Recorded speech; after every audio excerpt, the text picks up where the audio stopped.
Welcome to the third episode of Culturally Appropriate with Jerod Hollyfield. I'm obviously your host, Jerod Hollyfield, and we have a packed show for you today. First, we're going to be talking to Dr. Gwenda Young, who comes to us from Cork, Ireland. She will be in Knoxville, Tennessee next weekend for the Clarence Brown Film Festival, which is a festival put on by the Knox County Public Library that highlights Hollywood director Clarence Brown, who many people may not realize lived in Knoxville, got a degree from the University of Tennessee, and is really a Tennessee national treasure. Next, we're going to talk to J. Curtis Miller, who's a local filmmaker in Nashville, and talk about the city's filmmaking ecosystem. Jay's also going to help me out with our weekly film rundown. And finally, we're going to end the show today by talking about a very controversial issue, the Angel Studios film Sound of Freedom and its Pay It Forward campaign. My main article this week in the Pamphleteer was an investigation into how Angel Studios, the producer of Sound of Freedom, is using the Pay It Forward money and the transparency or lack thereof of the funds the movie is generating on its way to a $160 million box office haul at this moment. So sit tight. We've got a packed show. And first of all, I would like to introduce Dr. Gwenda Young, who's going to talk to us about Clarence Brown, classic Hollywood director. Hi there. Hi, Dr. Young. How are you? I'm very well. Thank you for having me on. Oh, this is a pleasure. So my first question to you, just looking at your research, is how does one go from doing academic research on David Cronenberg, body horror director, to Clarence Brown, director of National Velvet and The Yearling in the 1940s? Well, yeah, that's a nice question. I did start by doing an MA thesis, a master's thesis on David Cronenberg. At the time, there hadn't been quite a lot written about him, and I was fascinated by his work. I was always fascinated with the horror genre, and I think it was quite soon after Dead Ringers had come out, and which was an astonishing film to me. Because of my long-standing interest in horror films, I think that's one of the major reasons why I turned to David Cronenberg. So I wrote a thesis on him. It was just a small master's thesis. And then I started in lecturing at the university here. And I was looking around for another project. Obviously, I had to do a PhD. And so I chose another director who is associated with the horror genre too, but way back. And that is Jacques Tourneur. So I wrote my PhD on Jacques Tourneur. And again, it was a little bit, long time ago. So there wasn't a great deal written on Jacques Tourneur. I know there's a lot more written on, and there's an excellent book by Chris Fujiwara, which covers his whole career. Which came out just after I had written my thesis. So it kind of meant that I didn't proceed to write a book on Jacques Tourneur. But while working on Jacques Tourneur, I came across his father, Maurice Tourneur, who was a filmmaker, a French filmmaker who worked in America in the 1910s and early 20s. And by that way, then, I came across his protege, which is Clarence Brown, who started off as his apprentice in 1915, and then went on to become a stalwart of the Hollywood studio system, both in the silent era and sound era. And then I realized, when I looked a little bit deeper into his work, that I hadn't, that there was a couple of films there that had had a huge effect on me as a child when I saw them on television. And those two were The Yearling and National Velvet. So it was kind of a strange, they were all connected, all degrees of separation. And it may be a big leap to go from David Cronenberg to Clarence Brown, but I think if people turn out at a film like The Yearling, they might be a little bit surprised. But The Yearling is a little bit more like body orientated than you might expect, and a lot of themes, quite dark themes in it, because it has this reputation as being a family-friendly film. But I think it's a bit deeper than that, a bit darker than that. So that's the circuitous route. So when I grew up in Knoxville, I would go to the Clarence Brown Theater, and that's about all I knew of Clarence Brown, even whenever I went to the University of Tennessee. So could you give our audience an idea of maybe some of the films besides The Yearling that they may have heard of, and maybe some of the actors that he worked with that they may have heard of as well? Yeah, well, I mean, when he died, when Clarence Brown died, he had a very long life. He lived until he was 97, but he was a long time in retirement. But when he did die in 1987, most of the obituaries talked about him as Greta Garbo's favorite director. So he was legendary as her favorite director, that he made, I think it was 6 or 7 films with her. So a lot of people would know maybe some of the Garbo films if they're classic movie fans. Her first sound film, Anna Christie, which she made 2 different versions of, but Clarence Brown directed the American version, in other words, the English language version. He also made 2 of her best, in my opinion, silent films, Flesh and the Devil and A Woman of Affairs, which is a less well-known film, but actually is a really, really interesting and kind of prescient film in terms of gender roles. He also worked very, very extensively with Joan Crawford. He directed her in 7 films. And so he was very instrumental in shaping her early career, when she was playing those roles as a young woman trying to make her way in the world. He also worked extensively with Clark Gable, with Spencer Tracy, with Myrna Loy, which he made a film with Jean Harlow. He made a couple of films with James Stewart. So basically he made films with many of the major actors of the day and major stars of the day. And in some ways, I guess that's what he was pigeonholed a little bit as a star director, Garbo's favorite director, but also a star director. He was also pigeonholed as a kind of company man, a man who stuck with, for a lot of his career, he stuck with MGM Studios.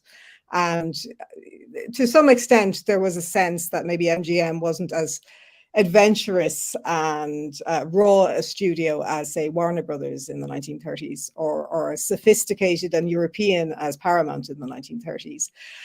So he made lots and lots. If you look at these kinds of TCM channels, see these matinees that they have at Classic Hollywood, you'll see a lot of the time you'll see his name coming up.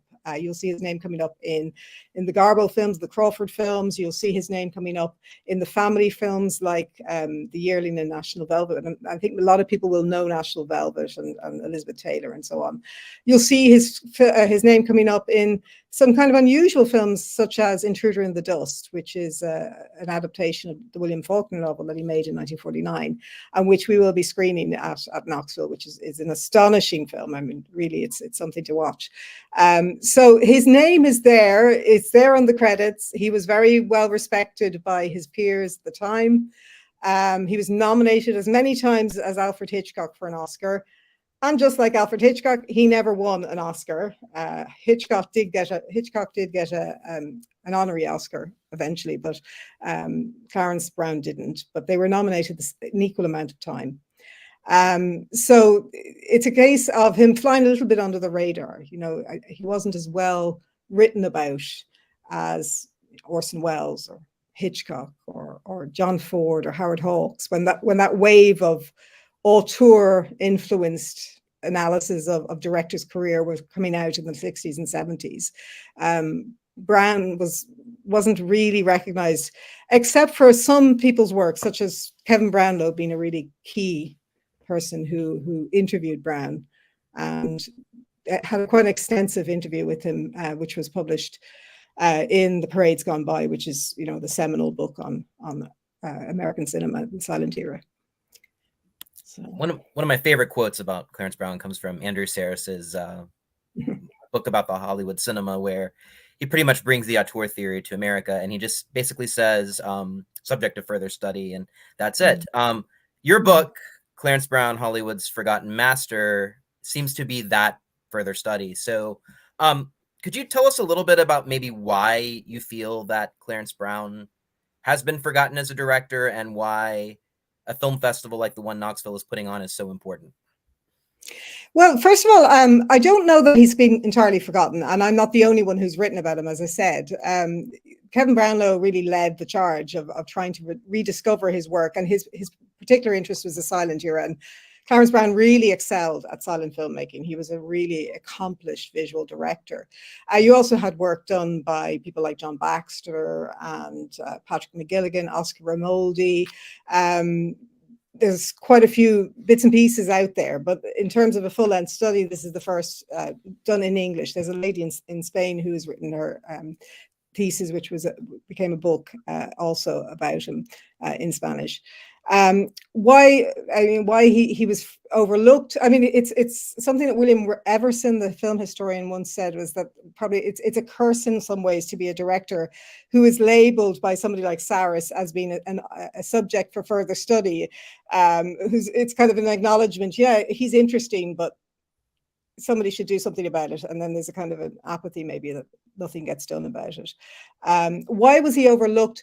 I think he was a little bit reticent, as I've mentioned, when those early writers about the auteur theory and kind of adopting the idea of the auteur from France, bringing it into Anglo-American criticism. When they were interviewing people, they were talking to people like Orson Welles, who was great at telling stories and liked to kind of, I guess, pitch himself as being a man against the system or a maverick, and that was a really attractive narrative. Clarence Brown didn't particularly like doing interviews. When he did do the interviews, he tended to be very self-effacing and reticent. And he also, he talked about being a businessman, a pragmatist, being there to serve the company. So really what I'm trying to explore in the book is, how do you be both a creative artist and also a craftsperson in Hollywood? How do you juggle that career? How do you sustain a very long career? So from the early 1910s right through to the mid 1950s, he had a substantial career. How do you do that, serving the master, as it were, of commercial filmmaking, taking on assignments that you're not necessarily interested in sometimes, or working for the benefit of a star and to showcase a star? But how do you then also express yourself? And that's what I'm trying to explore within the book, that kind of central concern. I'm trying to explore maybe how he did express himself sometimes. He might have done that visually or through certain visual techniques that he used that really say more than what's happening actually, verbally or in the dialogue. He may also, what Clarence Brown was very good at doing was he was very embedded in the studio. He was quite friendly with Louis B. Mayer, and I'll come back to that in a second, the head of MGM Studios. But he was very good at kind of taking on a number of assignments and working for the studio and being the good director for the studio, serving their needs. But then he'd build up kind of brownie points so that he could make something more personal. And films such as Our Wilderness, Of Human Hearts, Intruder in the Dust, these are more personal films that he made. They really show his own sensibility, which is a really interesting combination of being very technically innovative, but also quite romantic and quite idealistic, but also quite dark at times. I'm going to be looking a little bit more about it. I'm talking a bit more about him in Knoxville when I get there. But even though he makes, for example, romantic melodramas, they're always tinged with a sense of darkness. Even though he makes a family-friendly movie, which seems to be all about a boy's love for his deer, it's a very dark film nonetheless. So there's always a little tinge of darkness. Why he also was overlooked perhaps was that, there's a few different factors, but he was closely associated with Louis B. Mayer. And to some extent, Louis B. Mayer was a bit of a hate figure, or certainly a figure that many people saw as a crass producer. And I think most recently, Scott Eyman, the film historian, has done some really stellar work to try to retrieve his reputation and to kind of explore it in a more sophisticated, nuanced way. That Louis B. Mayer wasn't just this crass money man. There was something more to him than that. I think the fact that he was seen to be, Louis's best pal, was seen to almost be go against him a little bit, especially for those narratives of the director as rebel, as maverick, as somebody fighting the system. In the 60s also, Clarence Brown did have quite right-wing politics. It could have gone against him, but then again, a lot of those directors at that time had very right-wing politics, and those politics kind of hardened in the 1960s. So you've got a scenario where some of the younger people writing about movies in the 60s are very much influenced, obviously, by the rise of civil rights and so on, and they are moving more to the middle and left. And confronting that then is a director like Clarence Brown, who's very much to the right. The politics thing is really interesting with him because, as I said, he's associated with quite right-wing politics, and yet he makes this extraordinary film, Intruder in the Dust, in 1949, which really, for its time, is an extraordinary piece of work. Yeah, and it's a fantastic film. And I think you were on that panel discussion before that film at the Knoxville Film Festival, which Yeah. actually brings me to my next question.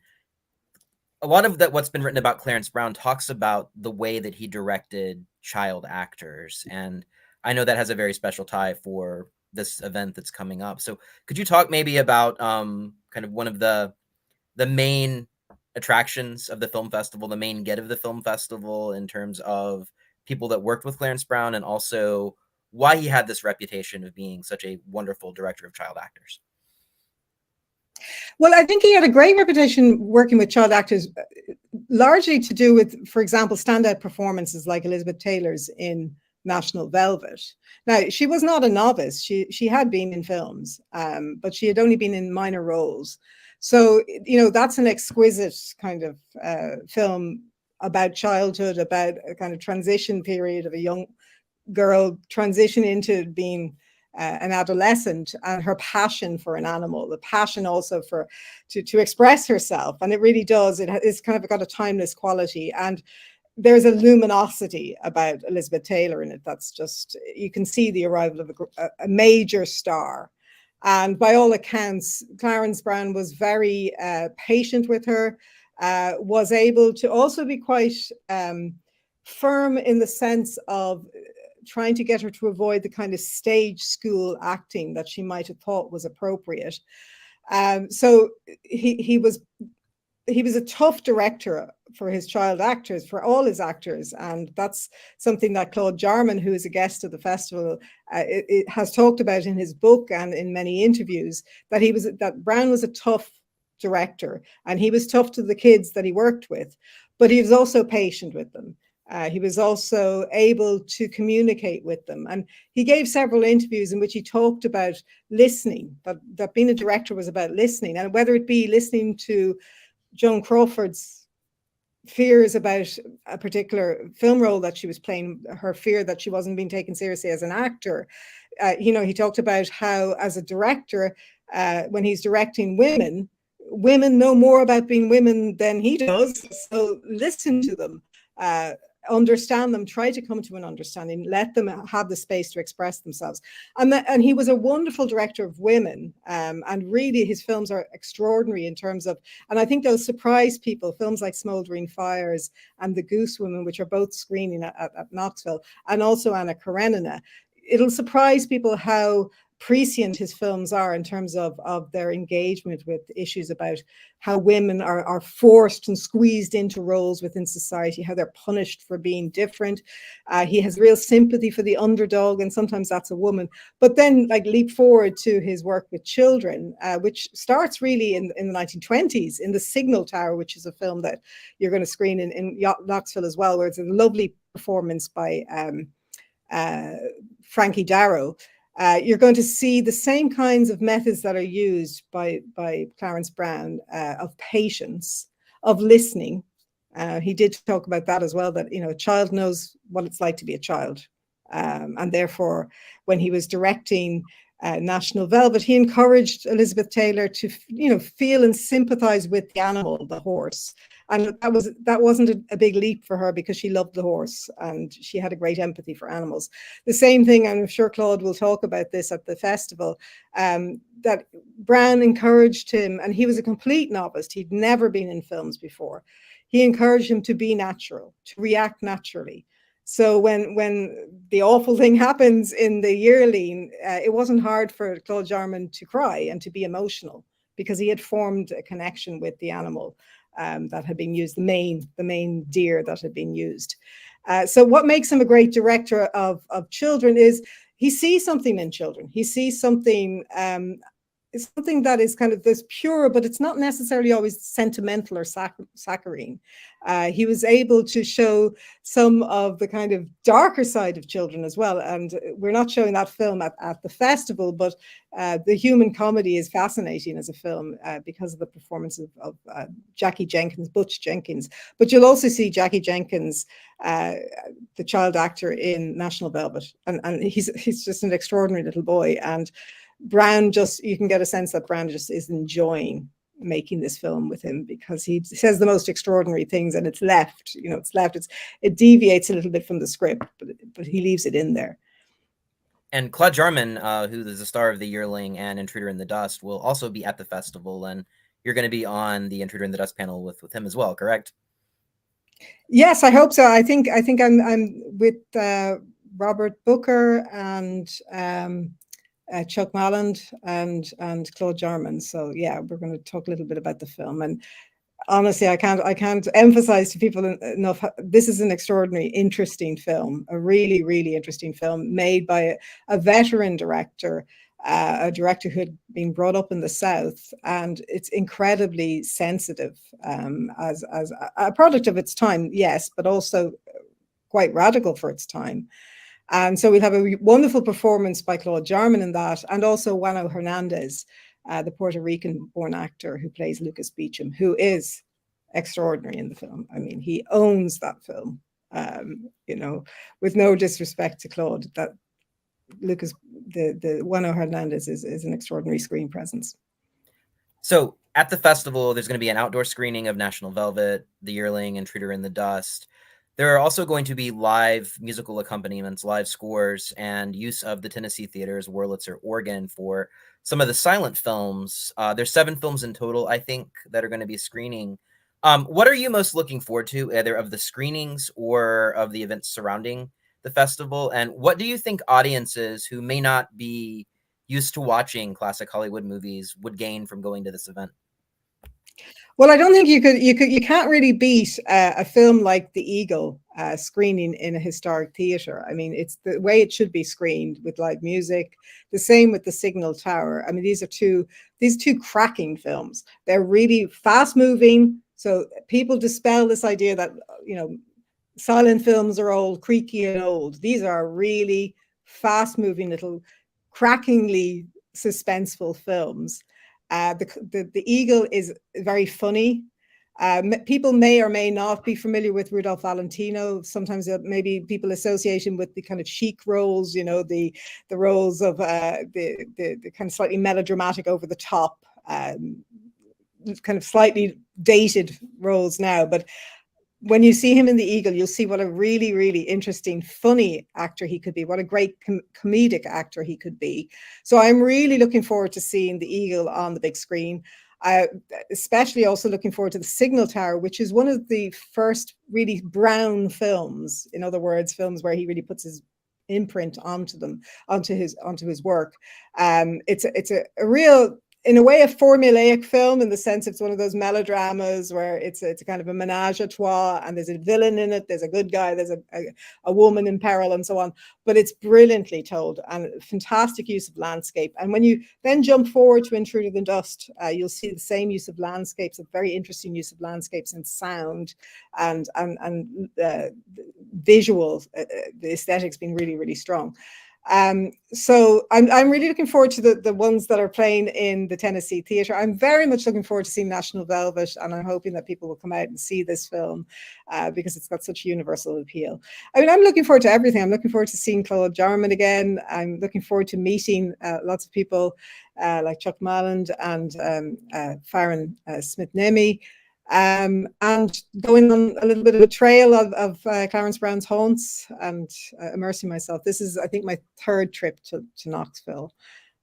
So I'm really looking forward. The only sad part for me is that I was always hoping to come back to Knoxville and meet Charlie Brakebill again, because I interviewed him and spent some time with him a few years ago, and he was a great personality, and I really, really enjoyed hanging out with him. And I know that he's passed on now, so that's a bit sad. And you're flying all the way in from Cork, Ireland, correct? So it's going to be a very long trip to you. So if you're going to be here, driving up from Nashville is definitely not comparable, and the value. Yeah, it's a long trip. Hopefully the jet lag won't kick in too much, I hope. Great. Well, the event runs from Wednesday the 16th. It's going to kick off with a happy hour and a walking tour of Clarence Brown's old neighborhood, which is now Happy Holler. Ironically, a new cinema called Central Cinema opened there about 5 years ago. And screenings are going to start on Thursdays, as well as the lunch and learns with various film scholars. Your keynote is on Friday, and the event's going to run through the weekend. if you check out the pamphleteer today, we have a full article about the events and a full schedule as well. So Dr. Young, thank you so much for meeting with us and talking to us. And I will look forward to seeing you next week. I hope to see you all. Thank you. Thanks very much. Bye. Bye-bye. All right, we are going to move to our second guest today, local filmmaker J. Curtis Miller. And Jay is a filmmaker that works a lot in genre films and has films that have been screening at various festivals across the nation. He's one of my favorite presence on the local film scene. So we will just wait 1 second for Jay to jump in. Hey, what's up? And there he is. How's it going? Good. How are you? Doing great. So yeah, I actually met you through Twitter and the editor of the pamphleteer and got to know your work a little bit. And I find it really impressive. So I wanted to have you on to talk about both the local film scene, the sort of implosion of Hollywood, as you put it, over the summer, and sort of what you feel like the future of the industry looks like. So I guess my first question for you is, how did you get started making films and why did you choose Nashville to do so? I've always like kind of wanted to do movies. I guess like ever since I was 6, I was just like kind of enamored by the whole, just watching movies. Like I fell in love with Rocky when I was like 6 years old, and I think I wanted to start acting first, but I didn't. I guess like doing theater through high school, I just realized I was more comfortable behind the camera, and I made a conscious decision to just kind of fall into filmmaking through directing and stuff. Pretty much my senior year of high school, then I went to college for film, and I've just basically been on the track ever since, you know. And reason why I moved to Nashville is because I was kind of like, after college, I spent 2 years kind of back in Cincinnati, where I'm from, and had an opportunity to just kind of start fresh, live on my own in a new city that I haven't really been, familiar with. And I thought there was a lot of good like opportunities to, grow as a filmmaker in the music video industry here. And I thought Nashville would be just kind of like a great place to just kind of up my skills and craftsmanship even more. So yeah, so what is the film scene like in Nashville? I mean, how would you describe it? A lot of close collaborators. Do you work with people outside of the city, or is it pretty dynamic? It's kind of like, it's very close knit, but then also like I also find myself kind of like collaborating with people like outside of state, or like as far as like brainstorming ideas and writing. Like I've kind of fallen into like a weird subculture on Twitter with like people from New York, and I kind of talk to them more about movies than I do with people from Nashville. But there's definitely like a good core group of people here that are independent filmmakers. But I think like with people that I've worked with and people that I know, it's kind of like more geared toward high-end commercial stuff, music videos, and just kind of like, I don't know, I wouldn't call it mainstream, but there's definitely like, with my experience, that's just kind of like a little bit more of what I've been working with, if that makes sense. Like I don't see like a ton, I know there are, but I just like, as far as like a, grassroots independent movement, I don't really see that too much here. I see people just trying to like get like a Netflix gig or a streaming deal where it's, you get more of that kind of auteur kind of I don't know, gritty independent movement, more like in New York City or stuff like that. But there's definitely people here in Nashville that do that. So yeah, and we've had, it seems like it comes in fits and starts. So Harmony Korine is here sometimes. Kogonada right. was here until he got to the Columbus after Yang Point, and then he hightailed out for Los Angeles, which is a total shame. Yeah. I know there's been talk of like trying to make Nashville sort of like the Austin, which I think might not be the best thing, but that close-knit community of name directors working together is kind of what's going on. Yeah. You talked a lot about how the work that's done is very commercial. Your short that I think is on the festival circuit now MK Ultraviolence is certainly not conventional or traditional. And I think we've got some clips from this project. So do you want to give us a quick summary of this short, and you've got any festival dates coming up, or any other screenings coming up? Yeah, so I guess I can say it now because it's been a while. It's got selected into the Nashville Film Festival, but I don't know as far as like we don't have like kind of the info as to when it's going to screen or the dates or anything or where. And it's still I've submitted to quite a bit of horror film festivals, which all are like most of those will be announced next month, and I just don't. I have like 20 on my like wait list that I'm just waiting for. So we'll see as to like the where it'll go next month. But basically, the whole it's kind of like I really don't know where this idea came up with. I was reading the book Chaos by Tom O'Neill, and I read it in the 2021, and then I was kind of watching Once Upon a Time in Hollywood, like kind of on repeat while I was reading that book. And then like last summer, so in 2022, I just kind of had like sometimes like, I don't know if you experience this, but sometimes you'll have like an idea for something and it'll just all flow through in like a split second, and you have to like sprint to your computer to type it all down, because if you don't, you'll lose it. So like I had the whole idea kind of just like just go in my brain, and I was like, I have to get this down. And then once I figured that I could do it like with my own money and with people that were interested and like on a reasonable budget, I wanted to make it. So it's kind of like about it's set in the late 60s and just rural Tennessee. It's not really specific. It's about this Vietnam War vet that's just kind of homeless. He's mute, and he's picked up by a kind of like a charismatic man on the streets, and he offers him kind of like a new life in a sort of way, just kind of like promising him like a shower, a shave, a hot fresh meal, but he has ulterior motives. So that's kind of like the gist of it. Yeah, and I think we have a clip of the film.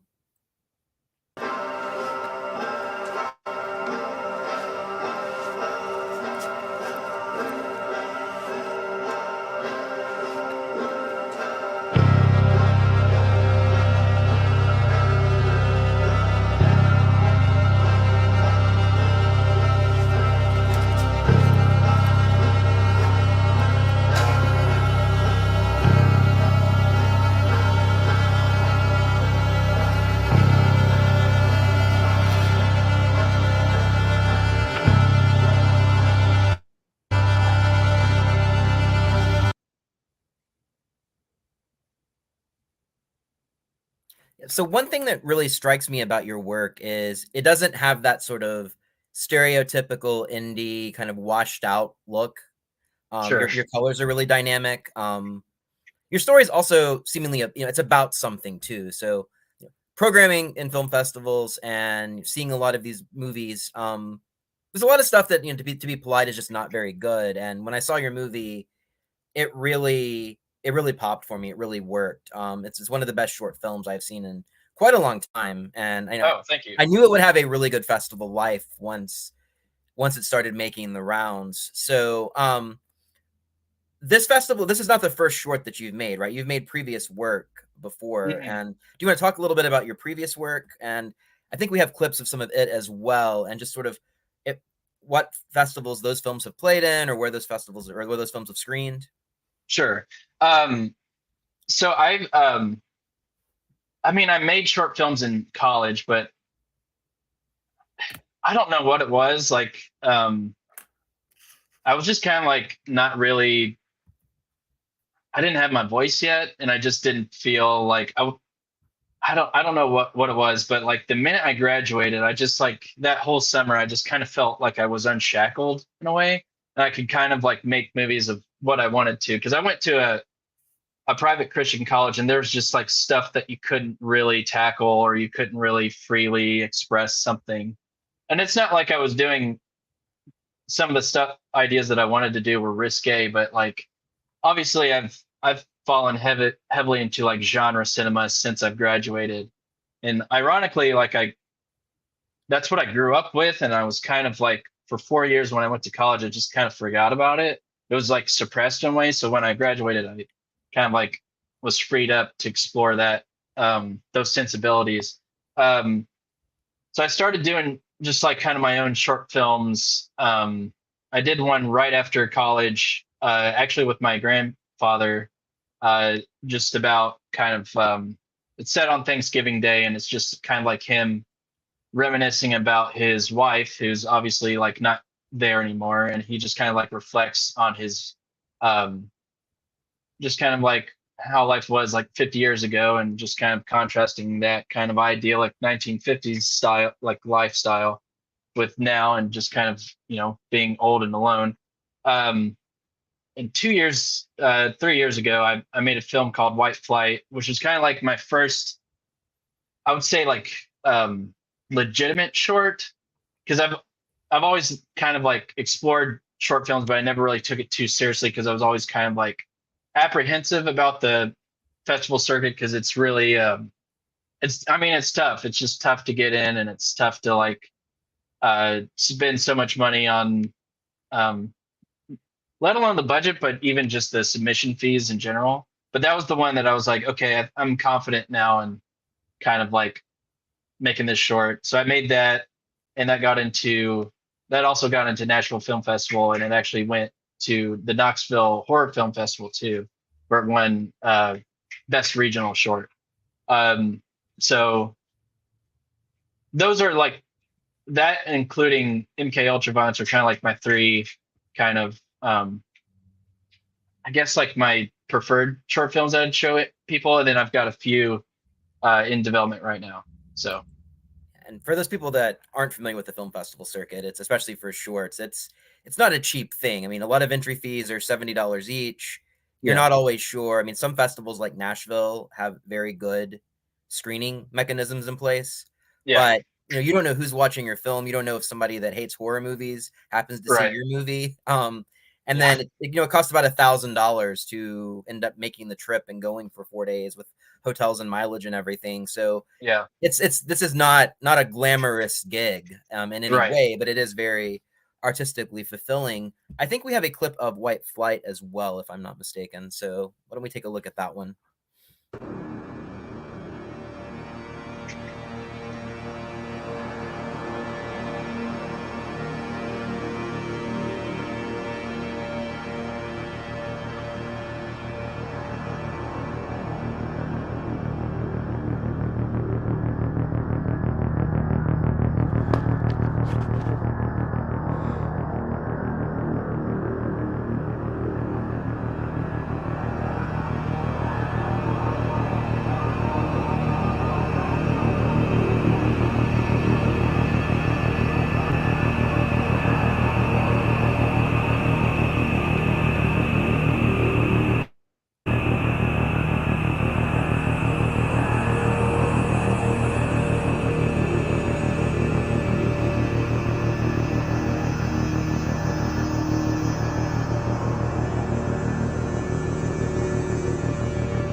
So one thing that I also get from your films is that you have a very clear sense of style.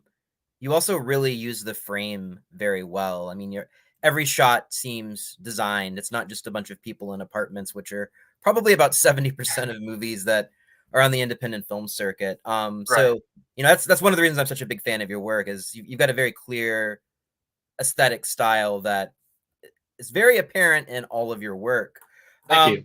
One of my other sort of favorite things about you as a filmmaker and a film lover is sort of the brutal way that you have responded to what's been going on in the industry lately with this sort of weird summer, which I'm about to talk about in my next segment, Sure. where all of these big Hollywood franchise movies are getting completely hosed at the box office, Yeah. and also are just, haven't really been very good at all. Right. They've not really been drawing audiences. It's very clear that audiences want to see things like Barbie and Oppenheimer that are fresh, but Yeah. we're at this point in Hollywood, we're just throwing any old superhero in a costume and some CGI. It's not working anymore. And resurrecting these old characters like Indiana Jones, unless there's a reason for it, is also Yeah. not working. And even somebody like Tom Cruise, who dominated last year's box office and made a pretty solid movie this year, is not getting the same level of return. So, Right. what do you see going on in Hollywood at the moment? I mean, that's kind of like we could go on for hours about what's going on. But I think at the gist of it, I think just the general public, and that includes just your regular average male, just moviegoer who's not really into the politics behind some of the decisions of these movies. They don't really read the tea leaves. They're just like, okay, we got Fast and Furious 10, we've got Creed 3, we've got Indiana Jones 5 with an 80-year-old Harrison Ford. We've got Mission Impossible 7 Part 1, Transformers 7. It's like there's like nothing, there's nothing new, there's nothing original. And I think like the whole Barbenheimer, kind of event of the summer or the year, nobody was expecting it, but it's so clear like why that was such a success, because I mean, Barbie and Oppenheimer respectively are directed by two auteur filmmakers who kind of took a chance with both of their material. I mean, I would say Barbie is even more of like of a swing than Oppenheimer is, to just kind of take a risk with an IP and kind of subvert it in a way that you weren't really expecting. But I think just people were like, um, I don't know, there's just the sequels in the franchise are just not really doing it anymore. And like, even if you have a I mean, like, I have qualms about Mission Impossible 7, and I'm actually shocked it's not making that much money. I thought Top Gun Maverick would have like a halo effect over that movie this summer. You could have asked me a year ago, I was like, that movie's going to make $1 billion just because of Top Gun Maverick alone. So it's kind of shocking that it's not doing well at all. But even something that's as like kind of carefully crafted in the stunt categories of that movie, it's just like we've seen it already. So, and I think like I think the whole marketing of that stunt off the motorcycle was played out way too much, and like when you see it in the movie, it's just kind of deflating. So I don't know, it's a weird it's really a weird time to be, you know a filmmaker right now, but it's also exciting at the same time. So Yeah, and I actually just saw Mission Impossible recently, and the weird thing about it is, and one of the reasons it might not have resonated, is it didn't have substance in the same way that, Top Gun Maverick was about a lot of ideas about America and yeah. what America used to be. And I liked Mission Impossible. I mean, I was entertained. It kept me on the edge of my seat. Yeah. But it was almost like a $300 million version of Jackass, especially toward the end, where Sure. the effects, the stunts, the set pieces just got bigger. And you compare that to something like Oppenheimer, which was a movie, and I think my review of Oppenheimer is coming out next week in the Pamphleteer, but that's a movie that really could have been on HBO as a series. But Christopher Nolan can make people sitting in a room something you would pay money to go see in 70 millimeter IMAX. Oh yeah, for sure. Even though, I mean, and not to say that Oppenheimer is not a great visual movie, but so much of it is people talking in Senate hearings. So, Yeah. the fact that there is that kind of disconnect between, Oppenheimer is a movie about ideas, Mission Impossible is fun, but does get a little tiring after a while, and probably also kind of came out a little bit later. Yeah. I know you and I had very similar feelings about what you so eloquently put on Twitter as Indiana Jones and the Dial of Dementia. Yeah. Just thought a complete train wreck that ruined my childhood and ruined one of my favorite characters. And I was going to write a review of it, but I just couldn't bring myself to do it. I mean, Right. I could find nothing to say about that movie, which is a little bit weird because of the fact that, it's made by a really, really solid craftsman. James Yeah. Mangold, who did Ford vs. Ferrari, Logan, the Mhm. last Wolverine movie. So why do you think Indiana Jones in particular? Because I know that one is the one that really riles you up. So what was your problem with that movie, and why do you think that it failed so badly as a movie and also as a box office draw? Um, I don't know. I like there's something about that movie that just felt so cynical and like seedy just right from the beginning. It's got like a 20-minute prologue, which feels like Indiana Jones 4 if it was made in 1993. Like at the near end of World War II, you get to see Indiana Jones finally fighting Nazis actually in the war, and like I had like a sickly feeling watching that part because it's DH Harrison Ford, and they do nothing with his voice, so it's a DH looking weird puppet of Harrison Ford, and his voice doesn't change, so it's old man Ford. And I was like, is this like the future of movies? Like I had like a weird feeling like, are they just gonna keep doing this forever, even after he's dead? Just like uh and I mean that kind of leans into sort of this actor strike in a weird way. But just overall, like it's such a pointless movie that it just doesn't need to exist at all. And there's no reverence I felt towards Indiana Jones, but also like Harrison Ford. And I've never watched Fleabag. I'm sure Phoebe Waller-Bridge is a good writer, but I just don't. I was just very confused, and there's just multiple times in the movie where it's like I feel like they're trying to make me like her more than I like Indiana Jones. I mean, there's multiple scenes in that movie where she tries to get him killed, and I'm like, this guy's 80 years old. It's like watching like elder abuse. Like I don't.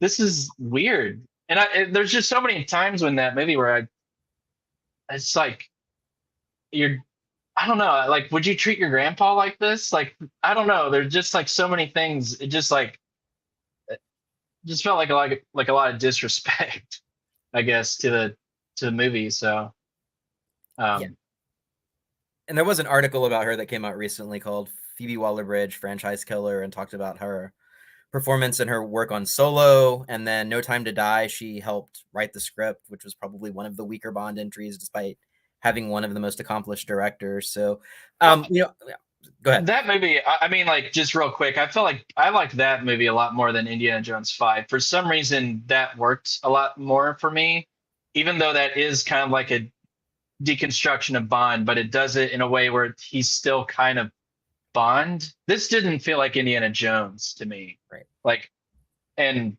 yeah, I mean, it's just kind of a sad and depressing movie, which is why it failed miserably. And I mean, like the way he walks and stuff, just even from a physical standpoint, you can tell he's pretty old. And it's like I have to do a lot of like suspension of disbelief to believe this. Like I can't get into it.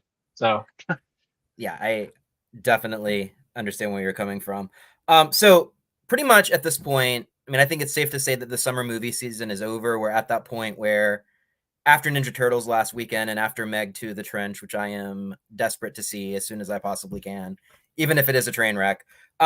Everything coming out probably between now and The Equalizer 3 is just going to be stuff that studios are dumping. So I thought it'd be yeah. kind of fun if you wanted to stick around while I do the weekly film rundown, and tell me if you're excited about really any of these big releases. I mean, there are Okay. a couple that I am excited about in terms of art releases, but it's always Sure. kind of funny this time of year just to see like what is being thrown into the random theater at Regal Green Hills or Opry Mills for a Right. week on 2 showtimes that then goes Yeah. away. Sometimes you get a gem, and sometimes it's just really abysmal stuff. And it seems like there's a lot of like Sundance sci-fi movies that just got dumped in theaters this weekend. Mhm. Before we get to that though, my pick of the week is the new Christian Petzold movie A Fire, which is going to be playing at the Belcourt and is distributed by Janus Films, who owns the Criterion Collection.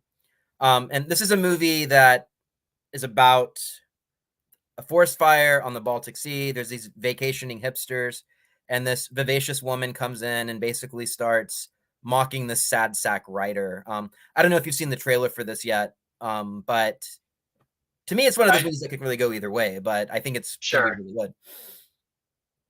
Yeah, I watched it before the stream. Yeah, I mean, it looks interesting. It, I guess like for a movie like this, we we talked about kind of like my genre taste. It has to have something pretty compelling, I guess. Word of mouth from like friends or just people that I follow on like Instagram or Twitter to kind of get me to see this. Yeah, I But mean, it looks interesting, you know. it's also a movie I feel like that if an American director made that, we haven't heard of, would probably be awful. This is just Oh, something. sure. The premise itself to me like doesn't work, but in the hands of a director with a great visual style, it definitely could. Sure. The only big Hollywood release that's coming out this week is The Last Voyage of the Demeter. Mhm. So for Bram Stoker's Dracula fans, that is a film that tells the story of the Demeter, which is the ship that takes Dracula to London in the novel. And it's not really been something that's been told. I mean, it's one of those weird situations where how this is probably going to end unless they pull a Once Upon a Time in Hollywood. Sure. But I'm interested in this movie. I think it might be garbage, but I also really loved Renfield, and it's kind of cool to see what Universal is doing. Speaking of Tom Cruise, we need to Oh remember yeah. that Oh yeah. 5 years before Tom Cruise saved the theatrical movie going with Top Gun, he was in a remake of The Mummy, which basically destroyed what was going to be the Universal Monsters multiverse. Yeah. And now Universal is sort of making these B-level pictures, and going in different directions, which I think are creative. If you saw The Invisible Man that Lee Wannell did, Yeah. really great type movie. Yeah. I liked Renfield a lot. I don't know if you saw Renfield, but I had a blast with that one. I probably, I'm going to go see this. I can't really vouch for its quality, but you have thoughts on this one? Uh, Out of like all the kind of upcoming releases that I kind of took a gander at, this probably is the one I'd actually go out to see in a theater. Um, I think last night or like a few nights ago, this was having a kind of like a little bit of hype on Twitter. Just like kind of, I think Beyond Fest did a screening of this like 2 nights ago, and it's getting some pretty good word of mouth just from that crowd alone. So I mean, like it looks like fun. I haven't read the novel. I just actually bought it on an old vintage paperback a few weeks ago, so I'm probably going to read it this October. Um, but I've seen like Nosferatu, and this has not really been like as you said, it's not really been covered cinematically. So I'm all good. I'm for stuff like this, so kind of right up my alley. Yeah, and then we get to the strange group of releases that are basically just sci-fi movies. Ben Kingsley makes friends with an alien, and he's an angry suburbanite who Yeah, goes to town hall meetings in a movie called Jules. yeah. I it says from the producer of The Farewell and Little Miss Sunshine, and if it's more like The Farewell, I'll be okay. If it's more like Little Miss Sunshine, I don't think I want anything to do with this movie. Oh, And I that's agree. on it. It kind of leans towards the Little Miss Sunshine a bit in the trailer vibe. Yeah, I mean, I do, and it's probably going to come up here in a second, but like the creature design is interesting to me. I feel like, Yeah, but I mean, it reminds me of movies like Paul, or I mean, E.T. is kind of the obvious comparison here. yeah. Um, I always get a little bit leery when these movies are just dumped into theaters, and I also am wondering, just like as a filmmaker, I find it kind of a moral affront that people that are promoting movies are just so lazy. Like, why would you spend the money on a movie like this and then just dump it into a theater and it's going to be gone in 5 days? It makes no sense to me, unless it just is horrible and you made a terrible mistake financing it. Well, that kind of goes back into like the whole like Hollywood implosion topic we were talking about. People that run studios nowadays, they don't have a film background. They're usually Ivy League graduates who just know they I mean they don't know how to market this because they're not really grown up with a love of movies or cinema, so they just like find this, they look at it as like a piece of content and they just dump it in a theater or on VOD. um I mean, I don't know what happened to, for example, I don't know what happened to this because it's was distributed by A24, but Under the Silver Lake is like one of my favorite movies of the last 10 years. And that just got like dumped on VOD, and like I had no idea that it even came out. So it's just like the people that run these things, these studios, they're all under an umbrella of a big corporation, and it's just, I don't know, they're just seen as content and really nothing more. So Yeah, and it's really unfortunate. This week also we have a movie that looks terrible to me called The Pod Generation with Emilia Clarke and Chiwetel Ejiofor. It's supposed to be a biting satire from Sundance of essentially AI allows men and women to get pregnant and kind of yeah. share the experience. Mhm. I mean, I kind of feel like Phoebe Waller-Bridge might have written this. I'm not sure. She Sure. didn't. She didn't. But it's like it's a movie in the vein of something like that. Really takes itself too seriously. Just I cringe when I see this trailer. I don't know what your thoughts about it were, but Um, it felt like they were trying to market the movie almost like Her, but they couldn't because it's not that level of satire or um, like Her is like it predicted kind of like what we're living through right now with like dating apps and just like you know um, kind of like the rise of the lonely millennial 30 something. And it's like it truly is like a remarkable movie, but it seems like they were trying to like I don't know if these movies are good or bad, but if it's bad, they probably tried to market it like that.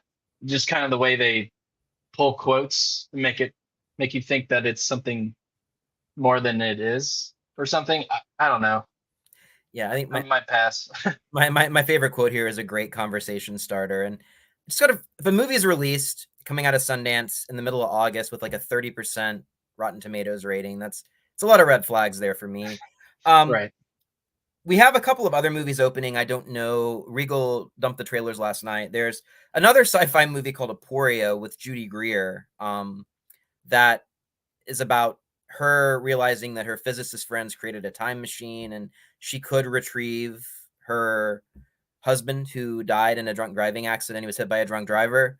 And it's like a moral weight situation. Sounds like a very like philosophical version of Pet Cemetery without the gore, but Oh, sure. reviews have been great. And then there was a movie that I was very frustrated because it dropped last night on all of the services where I get the news about upcoming movies called The Beast, which comes out of Spain. And I'm looking forward to this one. I know we haven't got a chance to talk about it, but it has to do with a couple who start an organic farm on land in the Spanish countryside. And essentially what happens is the locals get angry at these interlopers and they start a war. And if this were made by Hollywood, I feel like it would be this sort of very progressive kind of movie that people would dismiss as woke, and it would be very like paper thin in terms of concept. But this one looks Sure. great to me, and I'm sorry that we didn't get a chance to preview the trailer, but I Oh, no noticed it worries. at midnight as I was finishing up my reviews last night. And then we've also got a lot of Bollywood films, Hollywood and Hollywood. Do you ever go to any of those? Because I know that Nashville's got a lot of those releases.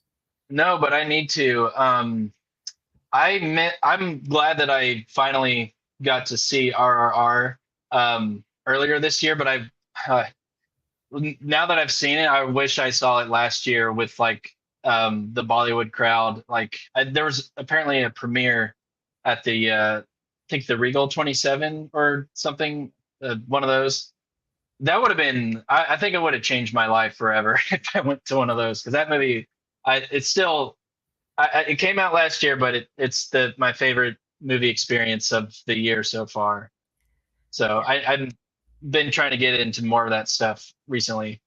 Yeah, I mean, I saw it at a crowd at the Belcourt with a bunch of white people, and even they were going crazy. So I Oh can yeah, only imagine like an audience that is like thinking of it as the next Avengers. That's Indian right. diaspora would have been amazing. I feel like so we have a movie called Bala Shankar, which is a revenge-o-matic movie about a guy who um, takes out a bunch of gang members after they harass his art student's sister. We have a prison movie called Jailer about an unassuming warden who fights off criminals that are trying to spring out their leader. Um, we have Gadar 2, which is a sequel to Gadar from 20 years ago. And it's a film about the Indo-Pakistani War of 1971, and basically a father goes across national lines to rescue his son from the ruthless Pakistani general. And then we have 2, which is a Hindi release and is about a guy who gets a divine intervention from Lord Shiva and goes on a quest to make compulsory education a requirement in India. Sometimes I think the marketing is very sparse for some of these movies when they open, but I'm really glad we have them in town. So, Right. and that's basically what's coming out this week. So hopefully we will sort of return to normal. Is there anything else this year that you're looking forward to? I don't know. I I tend to like, I don't know. I feel like I'm apathetic to like any sort of schedule or like upcoming releases. Obviously, if Dune Part 2 comes out, I'll see that. Um I'm interested in seeing, I don't know if I'm interested. We'll see. If I'm going to see The Exorcist Believer, but if that's not any good, then I'll probably be disappointed. Um but I don't know what else is coming out because I usually just kind of revisit old movies or just try to like go through older genre cinema and stuff like that and revisit stuff. But off the top of my head, like that's kind of like all I can think about. But we're kind of in a weird time where some of these might be pulled because of this. If the strike is still going on, nobody can promote it. So Yeah, I mean, and we're even seeing that with Gran Turismo, which is the video game adaptation. That part of it was Barbie and Oppenheimer still being so strong, but they've just moved it to a couple special screenings this week. oh, okay, And I think it's coming out 2 weeks later to give it some distance.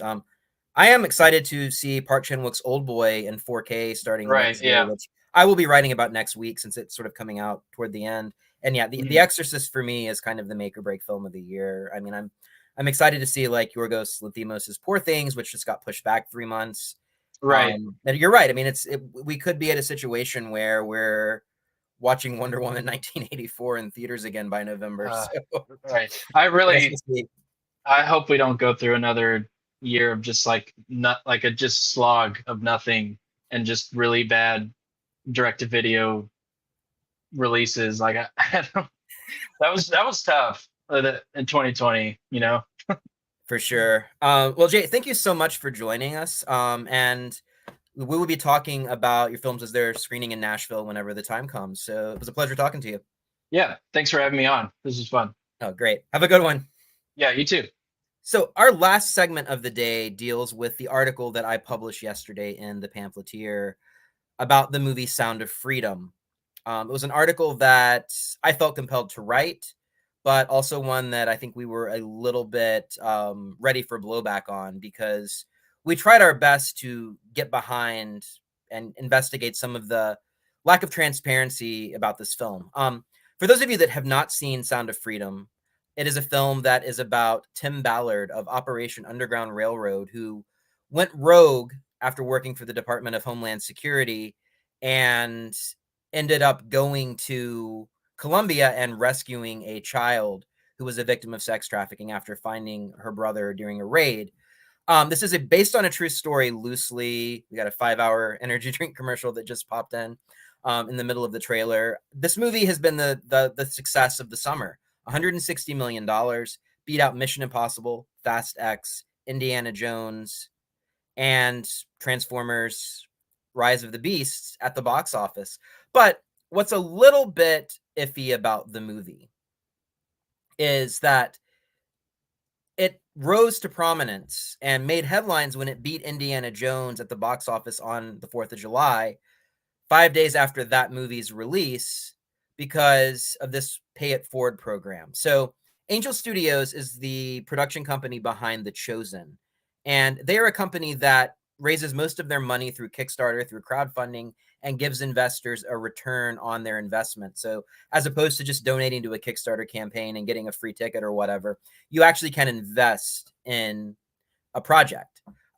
This movie is a little bit of a strange one for Angel Studios because it was initially produced for Fox, and then whenever Disney and Fox merged in 2019, it got kicked to the curb. It was shelved for 5 years, and Angel ended up buying the movie, buying the rights to it, and then crowdfunding the box office campaign. And the way that they drummed up support for this campaign was this pay it forward program, that sex trafficking is such an important issue that we're raising awareness about this issue through this movie. So seeing this movie is a political act of some sort, according to the marketing. Now, the problem comes in because of the fact that if you look at the page for Angel Studios, you see a box office counter under the trailer.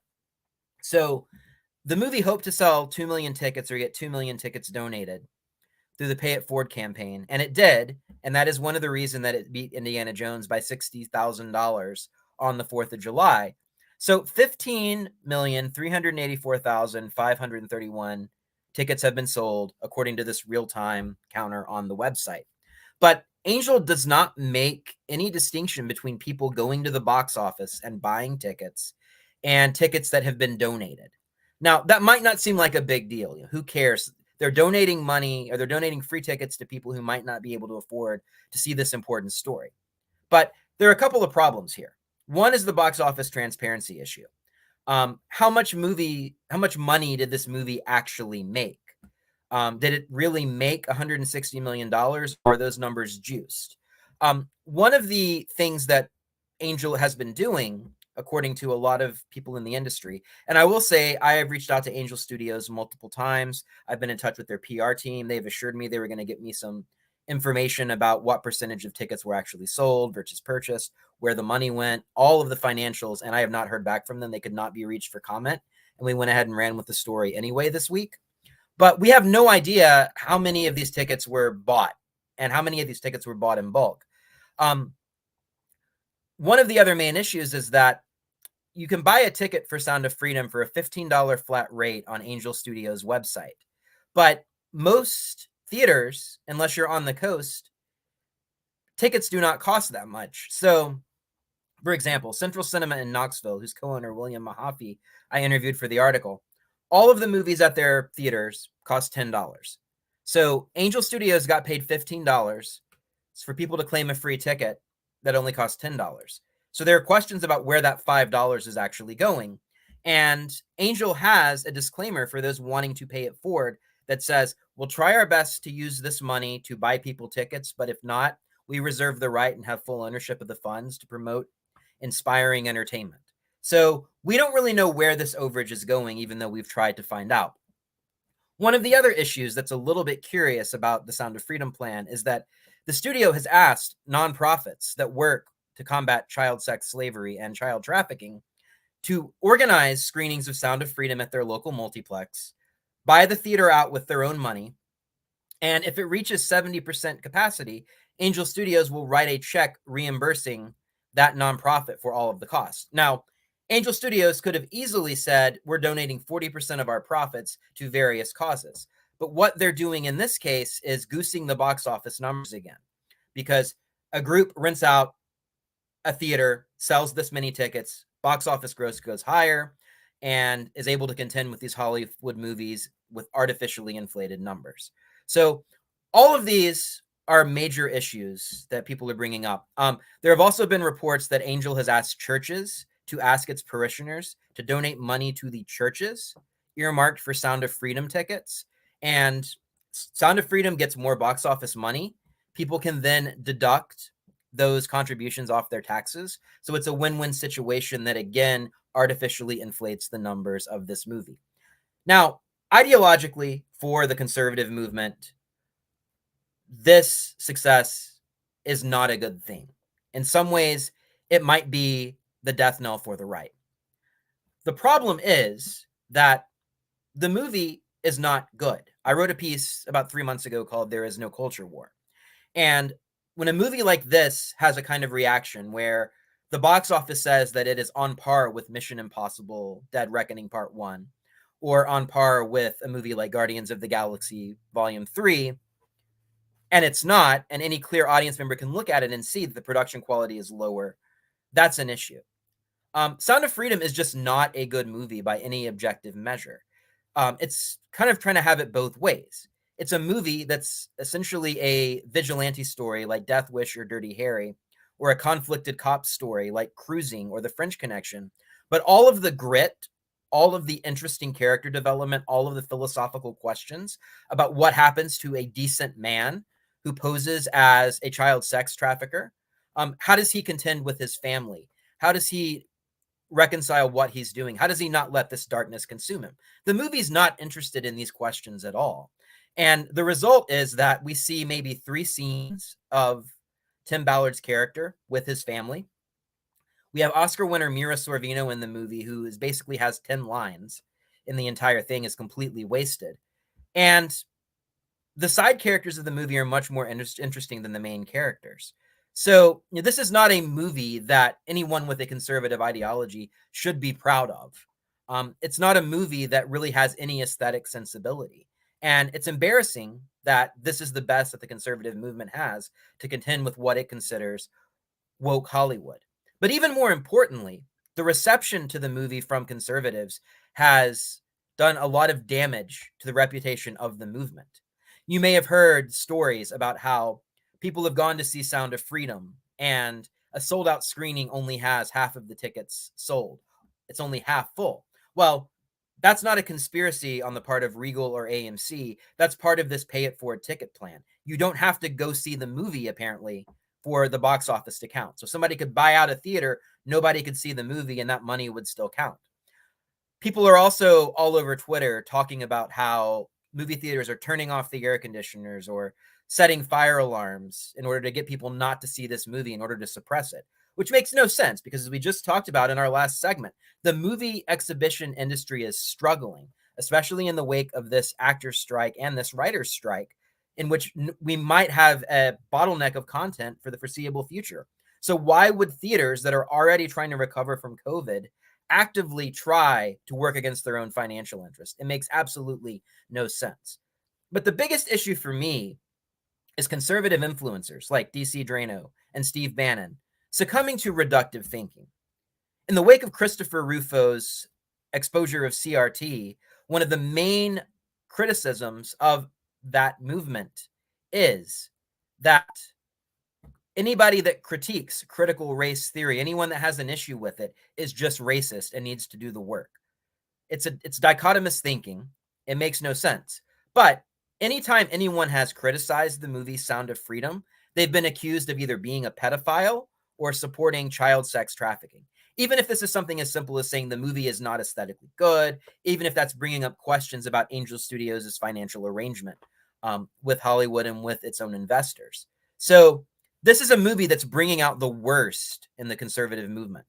This is a movie that could do a lot of damage leading up to the 2024 elections from people that are moderates, that aren't invested in this, that aren't on Twitter or X or whatever it's called every single day talking about these issues. So I would encourage everybody to see Sound of Freedom, but what I would encourage them to do is have an actual conversation. I would encourage them to ask questions about where this money is going, ask questions about why charity is being used to promote this project, and also ask questions about why this movie simply isn't better.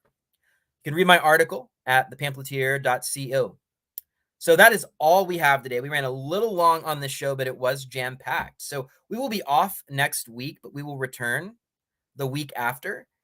And I hope you all have a great weekend. I hope you get to check out some great movies, some great culture. And whatever you do, think about it. Have a good weekend.